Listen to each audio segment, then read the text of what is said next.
Good afternoon everyone, welcome back to my new video. তো দেখো, আজকে দুপুরবেলা হঠাৎ আকাশের অবস্থা, দু এক ফোঁটা বৃষ্টিও পড়ছে। আমি ভাবলাম যাক একটু বাঁচা যাবে, বাট না, বৃষ্টি এলো না।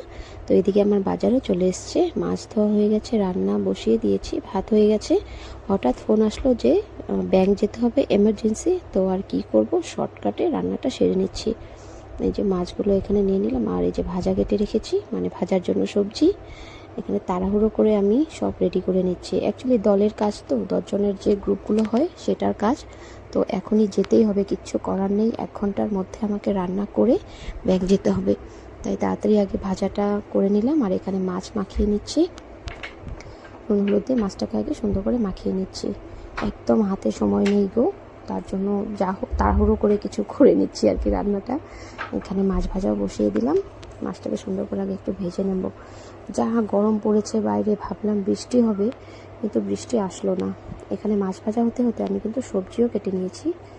মাছগুলোকে আগে তুলে রেখে দিই, আর ফোড়ন দিয়ে দিচ্ছি। এখানে জিরে আর রাঁধুনি দিচ্ছি ফোড়নে। আমার বর খুব ভালোবাসে খেতে ঝিঙের তরকারিতে, না রাঁধুনি ফোড়ন দিলে খুব ভালো হয়। হালকা পাতলা করে ঝোলটা রান্না করব। এখানে শুধু লঙ্কা আর জিরে পেস্ট করেছি, আর অন্য কোনো মশলা কিন্তু এখানে দেব না। একদম শুক্তো শুক্তো হবে ঝোলটা, হালকা হবে একদম। আর মশলাটাকে আগে একটু ভেজে নিতে হবে, তারপর সবজিগুলো অ্যাড করতে হবে। না হলে এই বরবটি আর ঝিঙে একদম হলুদ হয়ে টক হয়ে যাবে। যে এখানে সবজিগুলো এখন দিয়ে দিলাম।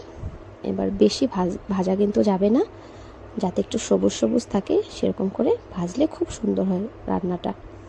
এখানে যে অল্প করে আমি ভেজে নিচ্ছি। এদিকে রান্না বসিয়ে দিয়েও অন্য সব কাজকর্ম সারছি, বাইরের যেসব কাজ থাকে আর কি।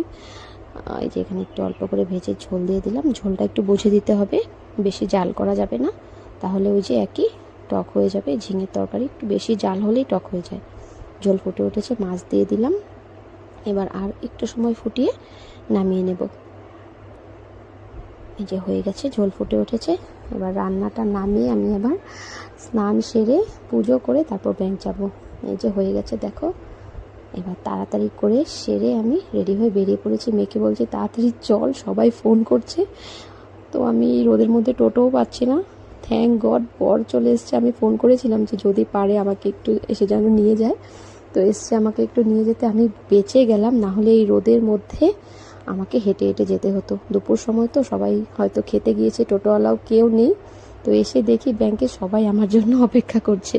তো এখানে যে কাকিমা, বৌদিরা, বান্ধবী সবাই আছে। তো এর মাঝে মাঝে আমি একটু করে ভিডিও তুলে নিচ্ছি, কেননা ভিডিও যেহেতু করছি, কাজের ফাঁকে আমাকে ভিডিওটাও চালিয়ে যেতে হবে। দেখো সবাই হাসাহাসি করছে, সবাই খুব খুশি। এখানে আমার পাড়ার সবাই তো খুব খুশি যে আমি ভিডিও করছি, একটু একটু করে এগোচ্ছি। ওরাও খুব সাপোর্ট করছে আমাকে। তো ফাইনালি বাড়ি চলে এলাম।